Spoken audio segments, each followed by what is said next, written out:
दोस्तों नमस्कार, मेरा नाम है समीर और आप देख रहे हैं विजन ऑफ समीर। एक बहुत बड़ा अपडेट निकल कर आ रहा है दिल्ली से। खेसारी लाल यादव कल रात को दिल्ली में सांसद एवं भोजपुरी के अभिनेता मनोज तिवारी से मिले हैं।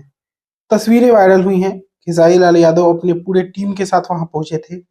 आप लोग देख लीजिए, पहले फोटो देख लीजिए। इस तस्वीर में कृष्णा बेदर्दी जी साथ में है खेसारी लाल यादव के। उसके बाद अखिलेश कश्यप जी ने भी शेयर किया है फोटो। आप लोग इन तस्वीरों को भी देख लीजिए। अखिलेश कश्यप जी भी हैं साथ में, खेसारी लाल यादव है, मनोज तिवारी है। एक और फोटो है, उसमें विवेक सिंह भी साथ में है। ये तस्वीर भी आप लोग देख लीजिए। इस फोटो में खेसारी लाल यादव, मनोज तिवारी, विवेक सिंह भी है। तो पूरे टीम के साथ खेसारी लाल यादव कल मनोज तिवारी जी से मिलने पहुंचे थे।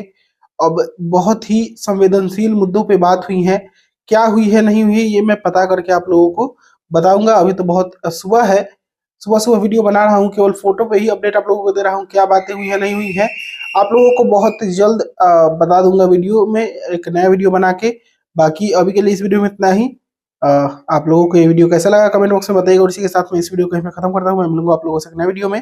तब तक के लिए जय हिंद, जय भोजपुरी।